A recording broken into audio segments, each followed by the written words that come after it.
तो दोस्तों, ये इंडिया और सिंगापुर, आज हम लोग देख रहे हैं कि हमारे prime minister Narendra Modi ji Singapore के प्राइम मिनिस्टर लॉरेंस वोंग जी से मुलाकात करते हैं और कहते हैं कि it's not just a protocol photo, ये हमारी फ्रेंडशिप की भी फोटो है।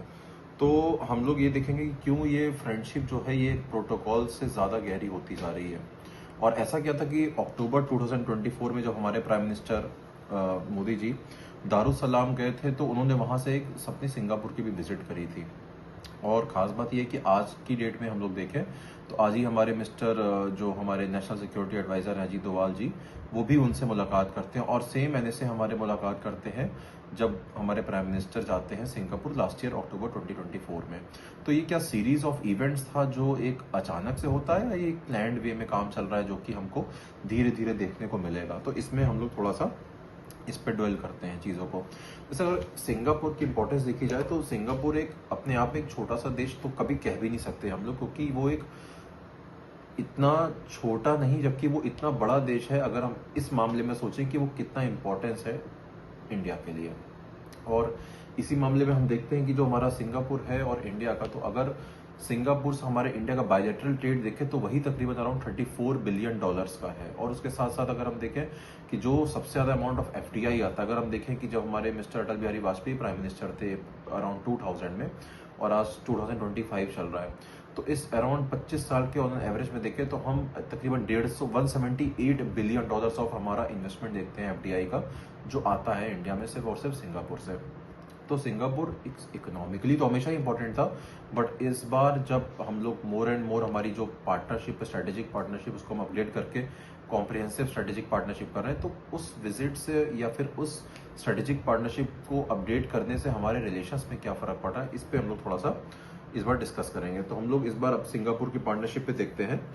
कि इस बार इंडिया और सिंगापुर रिलेशंस में क्या क्या हमको चेंजेस देखने को मिले हैं। जैसे सबसे पहले हमने को देखने को मिला है कि जो हमारी पार्टनरशिप थी, जैसे मैंने बताया कि स्ट्रेटेजिक पार्टनरशिप थी, अब वो हमारी पार्टनरशिप कॉम्प्रिहेंसिव स्ट्रेटेजिक पार्टनरशिप हो गई है।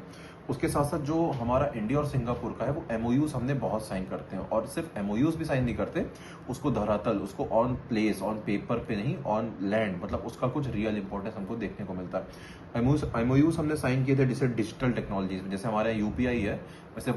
सिंगापुर में है पे नाउ। तो यूपीआई और पे नाउ में कितनी अब सिंक्रोनाइजेशन हमने करी है।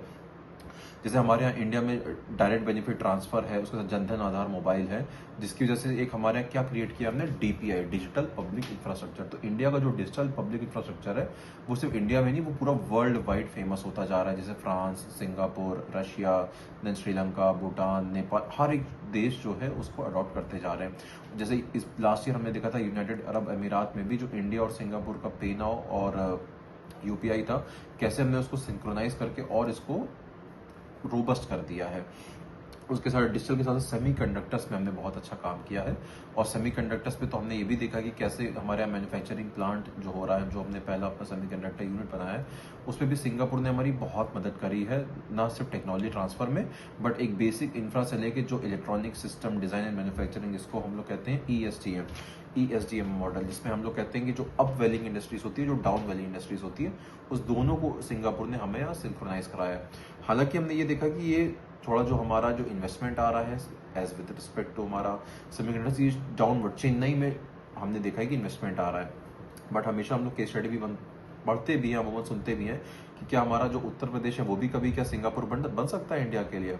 तो ये विचार करने के लिए, और मैं ज़रूर सोचता हूँ कि ये बन सकता है, और हम लोग लेटर ऑन वीडियोस में देखेंगे क्यों, क्या चांस है यूपी का कि यूपी जो है वो इंडिया का सिंगापुर बन जाए। उसके संग एमओयू सेमीकंडक्टर डिजिटल के अलावा हमने किया है हेल्थ के कोऑपरेशंस पे, और जितने भी स्किल डेवलपमेंट है, और अभी हालिया में स्किल डेवलपमेंट का एक सेंटर भी इनॉग्रेट किया है इस बार सिंगापुर ने इंडिया में। उसके साथ इंडिया और सिंगापुर के रिलेशंस को देखें तो इकोनॉमिकली कितना इंपॉर्टेंस है ये तो हमने देख ही लिया है, बट सिर्फ इकोनॉमिकली इंपॉर्टेंस इस बात से नहीं आती है कि इन्वेस्टमेंट आ रहा है। इकोनॉमिकली इस बात से भी आता है कि अगर इतना ज़्यादा अमाउंट ऑफ एफडीआई आ रहा है और इतना ज़्यादा अमाउंट ऑफ हम लोग रेमिटांस भी रिसीव कर रहे हैं, तो कहीं ना कहीं हम लोग देखते हैं कि double taxation avoidance agreement, DTAA, ये साइन किया जाता है दो देशों के बीच में कि कभी भी हमारा टैक्स की चोरी ना हो, तो इसीलिए और ये इंपॉर्टेंट हो जाता है। उसके साथ साथ चूंकि इकोनॉमी की बात हो रही है, तो हमेशा याद रखिए कि financial action task force FATF एक ऐसी बॉडी होती है जो ये देखती है क्या कहीं भी जो हमारे यहाँ इकोनॉमी का ट्रांजैक्शन हो रहा है, जैसे हवाला है, राउंड ट्रिपिंग है, पार्टिसिपेटरी नोट्स है, उसके संग संग जितने भी हमारे इन्वेस्टमेंट्स आ रहे हैं जा रहे हैं। ऐसा तो नहीं है कि उसका जो फंड है वो यूज हो रहा है जितने भी टेररिस्ट ऑर्गेनाइजेशंस हैं या फिर मनी लॉन्ड्रिंग की वजह से। तो उसमें इंडिया और सिंगापुर ने काफी एक अच्छा रिलेशन बनाया है कि FATF जैसी बॉडी को भी, जहां पर डिसीजन होते हैं कंसेंसस से लिए जाते हैं, यानी एक मत से लिए जाते हैं। तो ये जो डिसीजन होते हैं बहुत इंपॉर्टेंट होते हैं। तो इंडिया सिंगापुर FATF की बॉडी को भी यूज करके अपने आपस के रिलेशंस को और मजबूत कर सकता है, ये दिखाकर कि हम लोग क्या जो जो भी ट्रांजैक्शंस हो रहे हैं वो कितने ट्रांसपेरेंट है और कितने अकाउंटेबल होते हैं। इसके लिए 2016 में हमने टैक्स इविजन्स को चेक करने के लिए ही ऑलरेडी एग्रीमेंट साइन कर लिया था। अगर सिंगापुर और इंडिया को हम लोग डिफेंस एंगल से देखते हैं, तो डिफेंस एंगल से हम अगर हमको सोचना है डिफेंस एंगल से,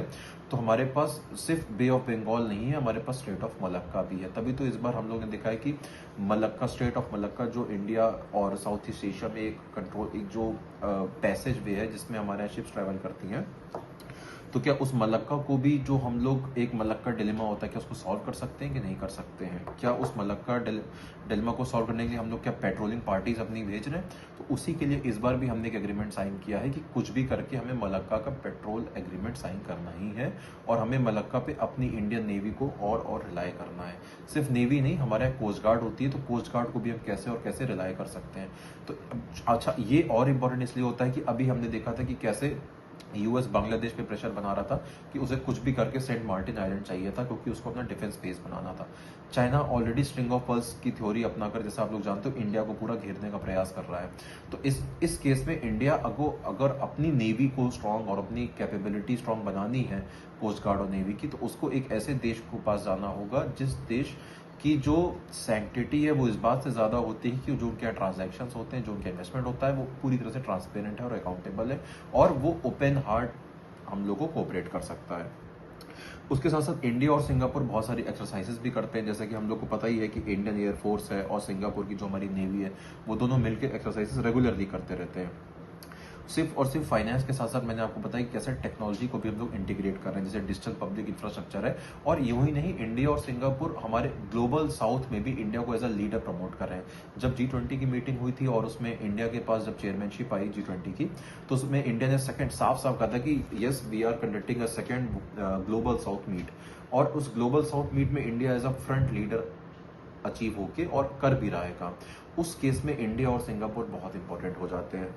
उसके साथ साथ रुपे कार्ड और UPI का पे नाउ मैंने आपको बताया। उसके साथ साथ हमारे जो मल्टीलैटरल कोऑपरेशंस होते हैं, मल्टीलैटरल कोऑपरेशन जैसे जितनी भी समिट्स होती हैं हमारे यहाँ वेरियस अक्रॉस ऑल प्लेटफॉर्म, जैसे इंडियन ओशन रिम एसोसिएशन है, इंडियन ओशन नेवल सिंपोजियम है, उसके साथ साथ हमारे यहाँ कॉमनवेल्थ है, ईस्ट एशिया समिट है। तो इसमें जो हमारी वोटिंग होती है, जो हमारे यहाँ जो एग्रीमेंट, जो कंसेंसस बिल्डिंग होती है, उसमें सिंगापुर इंडिया को हमेशा सपोर्ट करता है और करता आ रहा है। सिंगापुर के लिए वाइस वर्सा इंडिया भी बहुत जरूरी है, क्योंकि इंडिया, आप सबको पता है कि इतना बिगेस्ट मार्केट है। हमारे यहाँ मार्केट के साथ साथ हमारे यहाँ डेमोग्राफी है, हमारे यहाँ डेवलपमेंट है, हमारे यहाँ डेमोक्रेसी है। और ये जो 3D है, डेवलपमेंट, डेमोक्रेसी और डेमोग्राफी, ये तीनों हमारे यहाँ जो सिंगापुर है वो इसका यूटिलाइज कर रहा है, क्योंकि हम और सिंगापुर नेचुरल पार्टनर्स भी तो इवॉल्व हो रहे हैं। नेचुरल पार्टनर्स और स्ट्रेटेजिक पार्टनर्स में आपको ऊपर छोड़ता हूँ कि क्या होता है, लेकिन एक बात जरूर याद रखिएगा कि जब नेचुरल पार्टनर्स और स्ट्रेटेजिक पार्टनर्स हम लोग बोलते हैं, तो इंडिया और सिंगापुर डेमोक्रेसी जो है, लोकतंत्र, ये शेयर करते हैं। जैसे सिंगापुर के PM है लॉरेंस वोंग। अमूमन ये देखा जाता है कि जैसे भी हम चाइना के बाद Myanmar, Laos, Cambodia, Vietnam, Thailand जाते हैं, तो अमूमन ये रहता है कि यहाँ पर पहले की हिस्ट्री हम लोग देखते हैं। जैसे हम लोग चाइना की हिस्ट्री देखते हैं, वियतनाम की हिस्ट्री देखते हैं, कंबोडिया की, म्यांमार की, जैसे वहाँ पे मिलिट्री जंटा है, तो कैसे कैसे वहाँ पे लोकल इलेक्शंस और लोकल जो वहाँ की पॉलिटिकल पार्टीज है, उनके चेंजेस से इंडिया पे क्या फर्क पड़ रहा है। बट वैसा भी अगर हम इंडिया सिंगापुर में देखें, तो ये सब हमको देखने को उतना नहीं मिलता है। बहुत ही स्टेबल एक डेमोक्रेटिक फ्रंट देखने को मिलता है, जो कि हमेशा एक कोऑपरेशन और एक कंपटीशन का जो एक इन्वायरमेंट है, इसको प्रमोट करते हैं। उसके साथ साथ सिर्फ और सिर्फ अगर हम लोग इन्वायरमेंट एंगल से भी देखते हैं, तो इंटरनेशनल सोलर अलायंस है। अब जैसे India is a leading nation जो एक सोलर एनर्जी पे काम कर रहा है, तो सोलर मॉड्यूल्स जो होते हैं हमारे,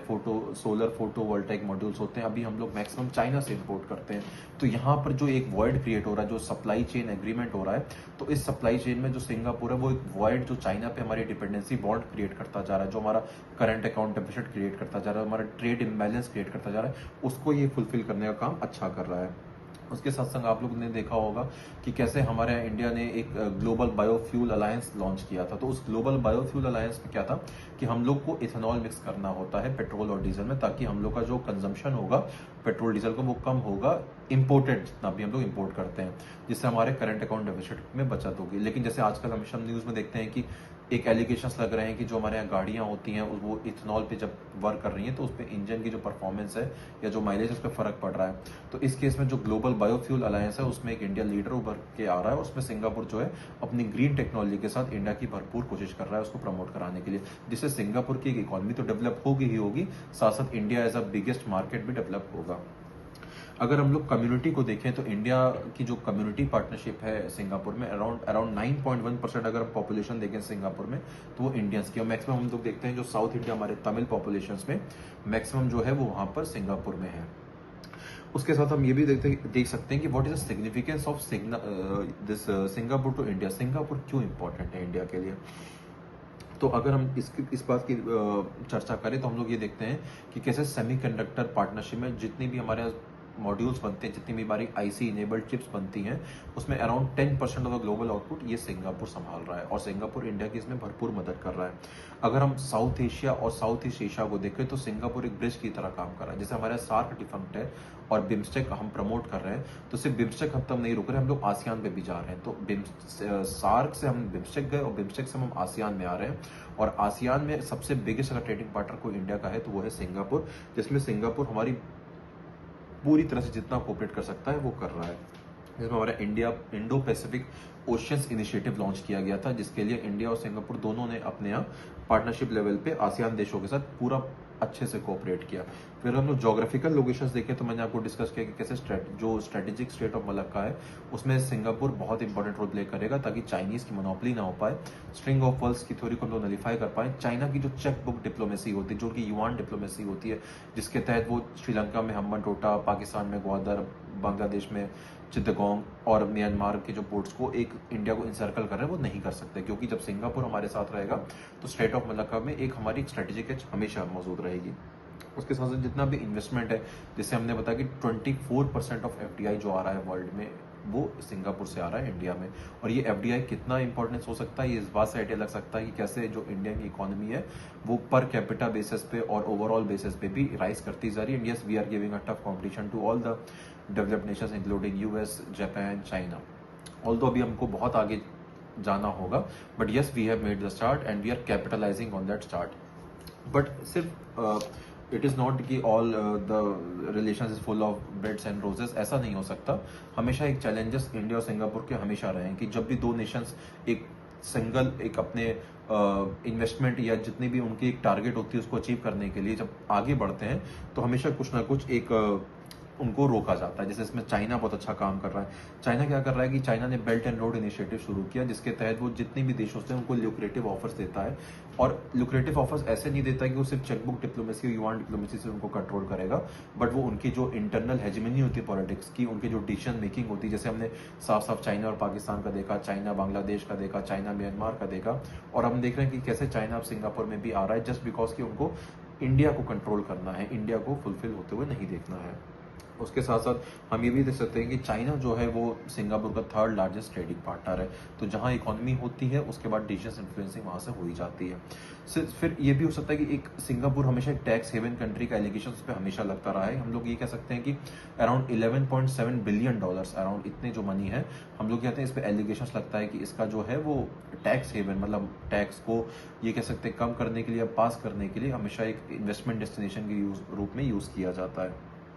फिर इंडिया के हमेशा कुछ ना कुछ करके ट्रेड कंसर्न्स रहते थे, और ट्रेड कंसर्न्स ऐसे रहते थे जैसे कि हमारे कॉम्प्रिहेंसिव इकोनॉमिक कोऑपरेशन एग्रीमेंट, जिसको हम लोग सीका कहते हैं, उसके साथ साथ जनरल एग्रीमेंट जो हम लोग ट्रेड्स और सर्विसेज में कहते हैं, जिसमें इंडिया के जितने भी टैक्स सेवी लोग हैं, जैसे कि हमारे यहाँ एम्प्लॉयज हैं, इन्फोसिस के हैं, टीसीएस के हैं, विप्रो के हैं, हमारे यहाँ मेडिकल प्रोफेशनल्स हैं, डॉक्टर्स हैं, नर्सेस हैं, उसके साथ साथ हमारे यहाँ जैसे टीसीएस पासपोर्ट संभालती है हमारे पासपोर्ट सेवा केंद्र में, तो सेम हमारे यहाँ जितनी भी कंपनीज होती है, जितने भी हम लोग के यहाँ सॉफ्टवेयर डेवलपर होता है, जितने भी हमारे यहाँ एक प्रोफेशनल्स होते हैं, वो सर्विस का पार्ट होते हैं। और सर्विस का एग्रीमेंट अगर एक हमारा साइन हो जाता है तो उससे मोबिलिटी जो होगी वो इंडिया की बढ़ जाएगी, जिसमें इंडिया अगर सर्विसेज एक्सपोर्ट करेगा तो उसके लिए कहीं ना कहीं हमारा एक रेवेन्यू मॉडल जो है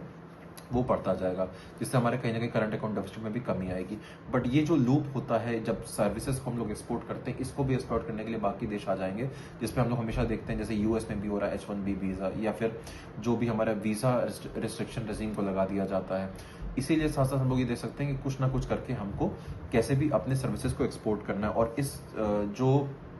ये जो रेजीम होता है जिसमें हम लोग हमेशा एक कहते हैं कि एक ईज होना चाहिए, ईज ऑफ वीजा या ईज ऑफ रेगुलेशन, इस पे हमको ध्यान देना होगा। और फाइनली एंटी इंडिया सेंटिमेंट्स जो होते हैं हमेशा हमको इस पे कंट्रोल करना ही पड़ेगा। तो अब हम लोग देखते हैं कि इस बार की जो रिसेंट विजिट थी उसमें हमने किस किस चीज़ों पे एग्रीमेंट किया है। थ्री। तो दोस्तों हम लोग अब ये देखते हैं कि कैसे जो करंट हमारे इंडिया और सिंगापुर के टाइज है, कैसे हम लोग ने 2024 से 2025 पे जब हम लोग आए हैं चलते हुए, तो कैसे हमारे ये जो रिलेशनशिप है ये नर्चर हुआ है, ये ग्रो हुआ है। जैसे इस बार की जो हेडलाइंस थी होती है, कहती है it is from shipping quote and quote to semiconductors, India and Singapore they are ramping up their ties. इसका मतलब, और ये साफ साफ हमको जॉइंट स्टेटमेंट भी देखने को मिला, जैसे हमारे मिनिस्ट्री ऑफ एक्सटर्नल अफेयर्स के जो स्पोक्स पर्सन है रणदीप जायसवाल जी, उन्होंने साफ साफ ये कहा कि India is planning to join the Malacca straits patrolling. Malacca straits patrolling में ये होगा कि हम लोग जॉइंटली, जैसे मैंने आपको बताया अपने लेक्चर में, जैसे इंडिया और सिंगापुर की जो नेवी होगी, जो कोस्ट गार्ड होगी, वो एक एक्सरसाइज के मीडियम से हम लोग जो है सर्विलांस रखेंगे बे ऑफ बंगाल के साथ साथ मलक्का स्टेट पर भी। अगर हम लोग इस इंडिया और सिंगापुर के रिलेशंस को देखें, तो कैसे हमारे जो बायलैटरल रिलेशन है कैसे ये डीपन अप होता है। जैसे हम लोग बात करते हैं स्किलिंग की बात कर रहे हैं, डिजिटलाइजेशन की बात कर रहे हैं, हेल्थ केयर की बात कर रहे हैं, आर्टिफिशियल इंटेलिजेंस के साथ साथ जो हम लोग एआई में स्किलिंग की बात कर रहे हैं, री skilling, up skilling, semiconductors, manufacturing, और मैन्युफैक्चरिंग में कैसी additive manufacturing, artificial intelligence based internet of things. इसके साथ साथ हम लोग क्वांटम कंप्यूटिंग पे भी बात करेंगे, क्रिप्टो करेंसीज पे भी बात कर रहे हैं। उसके साथ साथ हम लोग ब्लॉकचेन टेक्नोलॉजी पे बात करेंगे, कैसे हम लोग ब्लॉकचेन टेक्नोलॉजी और क्रिप्टो के साथ साथ एक नेशनल सेंटर ऑफ एक्सेलेंस भी खोलेंगे, जिसमें हम लोग अब 5G के बाद हम लोग 6G पे जा रहे हैं। तो कैसे हम लोग उस टेक्नोलॉजी को लेकर आएंगे और कैसे हम लोग इनोवेशन के साथ साथ एक टेक सेवी इनोवेशन के साथ साथ अपनी इकोनॉमी को सिंगापुर के संग कोऑपरेट करके बिल्डअप करेंगे टू बी अ विकसित Bharat India for after around 2047। उसके साथ साथ हमने ये भी डिस्कस किया कि कैसे कनेक्टिविटी, हेल्थ केयर और पीपल टू पीपल कॉन्टैक्ट, हमने कनेक्टिविटी में इंडिया सिंगापुर के जितनी भी हम लोग कनेक्टिविटी के एक एक हम लोग पिलर्स देख सकते हैं। उसके साथ साथ हम लोग ये भी देखेंगे कैसे इंडिया का जो हेल्थ केयर सेक्टर है उसमें जैसे भी प्राइवेट सेक्टर की हेल्थ केयर है उसको अफोर्डेबल, एक्सेसिबल, अवेलेबल और उसके साथ साथ अवेयरनेस बढ़ाने के लिए इंडिया और सिंगापुर आपस में इनिशिएटिव ले रहे हैं। उसके साथ हम ये देखेंगे कि कैसे पीपल टू पीपल कॉन्टैक्ट्स हमको बढ़ाने हैं। पीपल टू पीपल कॉन्टैक्ट्स जैसे मैंने आपको बताया था कि कैसे हम लोग ट्रेड इन सर्विसेज के लिए एक अग्रीमेंट साइन कर रहे हैं, जिसमें हमारे प्रोफेशनल्स होंगे वो सिंगापुर में जाकर अपना जॉब करेंगे और जो भी हमारे पास रेमिटेंसेस आएंगे वो आएंगे और एक वेल डेवलप्ड इकोनॉमी को बूस्टअप मिलेगा। उसके साथ साथ जैसे इंडिया ने बात करी है ग्रीन मैन्युफैक्चरिंग के संग संग हम ये बताना चाह रहे हैं कि कैसे हमारे यहाँ सिर्फ ग्लोबल बायोफ्यूल अलायंस नहीं होगा, जो भी हमारा इंडिया का जैसे जवाहरलाल नेहरू पोर्ट है, मुंबई में एक पोर्ट है JNPT, और हमको सबको पता है कि JNPT जो एक मेजर चंक हमारा जो है इंडिया का वो होल्ड करता है, जितने भी कस्टम्स के पोर्ट्स पे जितने भी टर्मिनल्स होते हैं, जितना भी हमारा इंपोर्ट और एक्सपोर्ट का कंसाइनमेंट होता है, जितना हमारा कार्गो होता है। तो इस केस में जो हमारा लॉजिस्टिक्स कॉस्ट है, जो कि अभी अराउंड हम लोग देखते हैं अराउंड 15% ऑफ GDP है, उसको हमें कम करना है, कैसे भी हम उसको 6 to 7% पे ले आना है। और यहाँ पे सिंगापुर हमारी एक बहुत इंपॉर्टेंट हेल्प कर रहा है, कैसे एक MOU साइन करके और पिलर टू पिलर यानी कि एक टेक सेवी एग्रीमेंट साइन करके हमको उसमें कोऑपरेशन कर रहे हैं टेक्नोलॉजी में, कि कैसे हम लोग अपनी लॉजिस्टिक्स कॉस्ट को कम करेंगे, कैसे हम कस्टम्स का टर्न अराउंड टाइम कम करेंगे, क्योंकि अल्टीमेटली हमको multi modal logistic cargo model को ही अपनाना है, हमको पोर्ट लेड डेवलपमेंट करना है, हमको मल्टी मोडल लॉजिस्टिक के साथ पोर्ट लेड डेवलपमेंट के साथ हमको अपनी लॉजिस्टिक कॉस्ट को कम करना है, हमको अपने टर्न अराउंड टाइम को भी कम करना है, और यहाँ पे सिंगापुर हमारी मदद कर रहा है। उसके साथ साथ हम लोग देखेंगे कैसे इंडिया ने अभी सिविल न्यूक्लियर पे, जैसे हम लोग जानते हैं कि इंडिया ने अभी लास्ट ईयर बजट में जैसे निर्मला सीतारमन जी ने किया है कि सिविल न्यूक्लियर कोऑपरेशन एग्रीमेंट को भी अमेंड करने की बात करी गई है, और एटॉमिक एनर्जी एक्ट 1962 को भी हमने अमेंड करने की बात करी। तो यहाँ पे ये जो पहले वॉइड क्रिएट हो रहा था सिविल न्यूक्लियर में इन्वेस्टमेंट्स का, अब वो रास्ता खोल रहा है और सिंगापुर डेफिनेटली इसमें अब इन्वेस्टमेंट के लिए आगे आ रहा है। उसके साथ साथ हम लोग ये भी देखेंगे कैसे एक अर्बन वाटर मैनेजमेंट में इंडिया और सिंगापुर में एक अच्छा रिलेशन डेवलप हो सकता है, ड्यू टू जब हम लोग ट्रांसफर करते हैं टेक्नोलॉजी की, जैसे हमारा ड्रेनेज सिस्टम अच्छा हो सकता है, हमारे बिल्डिंग के बाय लॉज, गवर्नेंस मॉड्यूल्स, ये सब अच्छे हो सकते हैं। अभी हम लोग हाल ही में जैसे हमने देखा है गुड़गांव का क्या हाल हुआ है एक बारिश में, मुंबई का क्या बारिश में, चेन्नई में, जितने भी हमने अर्बन फ्लडिंग के साथ साथ जितने भी हमने देखे हैं कि एक जो हमारा अर्बन वाटर ड्रेनेज सिस्टम है वो कैसे कोलैप्स हो रहा है। तो यहाँ पे सिंगापुर जो है वो इंडिया की बहुत मदद करने वाला है, और डेफिनेटली हमको अब गुड़गांव के गवर्नेंस मॉडल और के साथ साथ जितने भी अर्बन फ्लडिंग के जहाँ जहाँ भी हमको केस मिले हैं उसको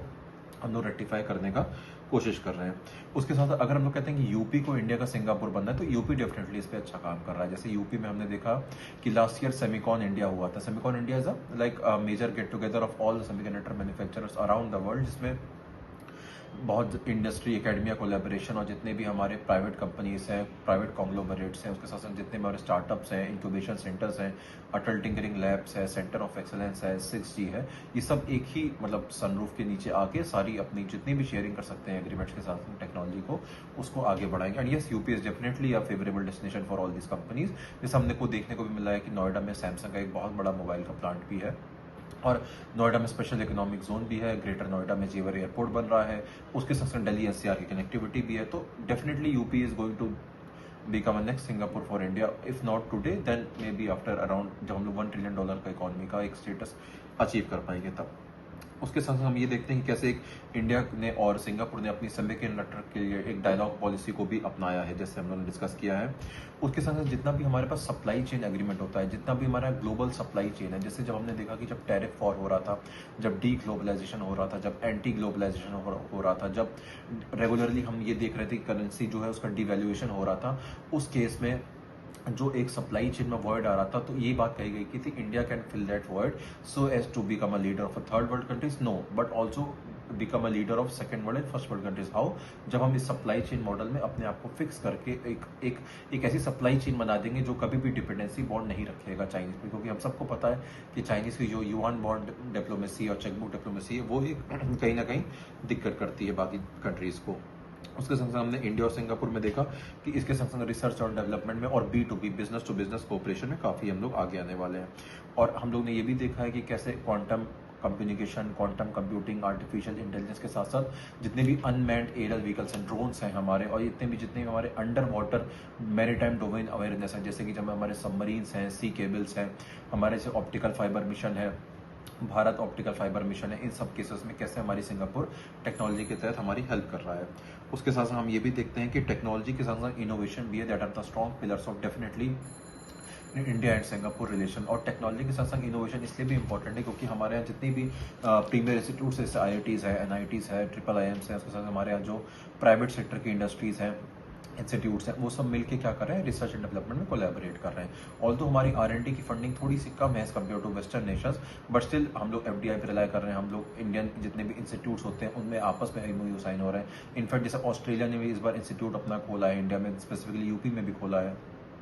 तो ये सब चीज़ें हमारे यहाँ AI और इनोवेशन को काफ़ी अहम एक तरीके से इनोवेट करके और आगे ले जाएंगे।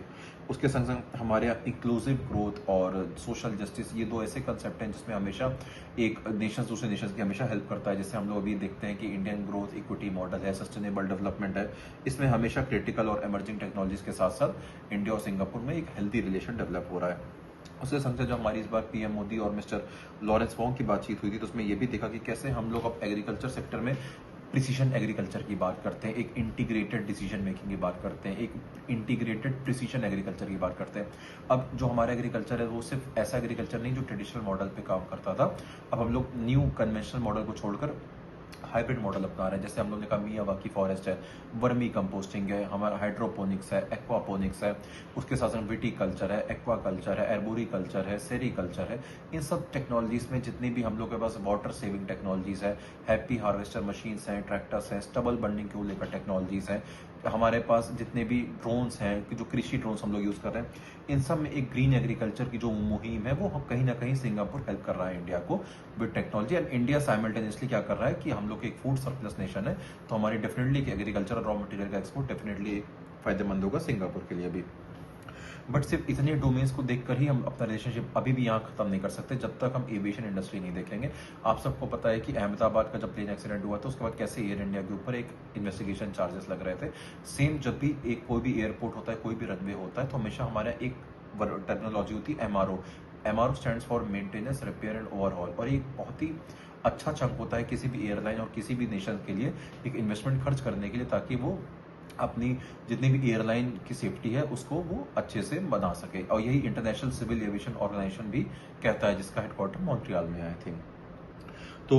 एमआरओ सेक्टर में, एरोस्पेस में इंडिया और सिंगापुर आपस में काफ़ी अच्छा काम कर रहे हैं। उसके साथ साथ इन्हीं के साथ साथ एक नेशनल सेंटर ऑफ एक्सीलेंस भी इंडिया और सिंगापुर ने मिलकर चेन्नई में खोला है। और ये सेंटर ऑफ एक्सीलेंस, ये जो स्किलिंग का सेंटर ऑफ एक्सीलेंस है, ये सिर्फ और सिर्फ हमारे इंडिया के एग्रीकल्चर या फिर टेक से भी इनोवेशन के साथ साथ नहीं होगा, हमारी डे टू डे लाइफ में जैसे डिजिटल पब्लिक इंफ्रास्ट्रक्चर है, इसके लिए भी ये काम करेगा।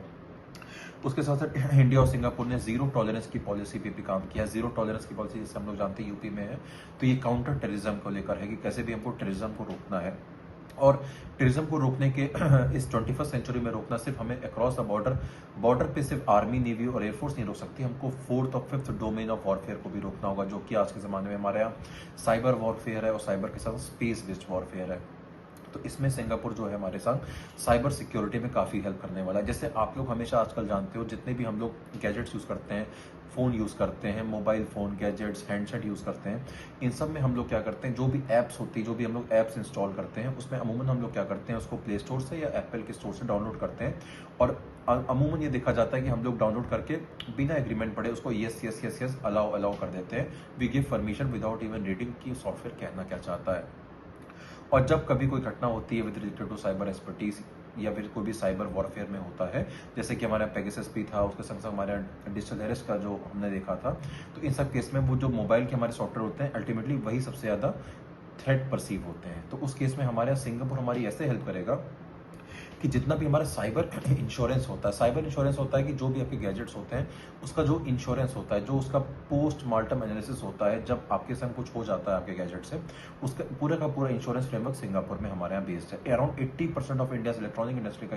साइबर इंश्योरेंस सिंगापुर संभालता है। यहाँ पे इंडिया और सिंगापुर का जो रिलेशन होगा वो हमारे साइबर और जो हमारे यहाँ 6G की टेक्नोलॉजीज आ रही है, जो हमारे यहाँ डिजिटल इंडिया का जो मुहिम है, वो उसको आगे ले जाने में बहुत अच्छा योगदान देगा।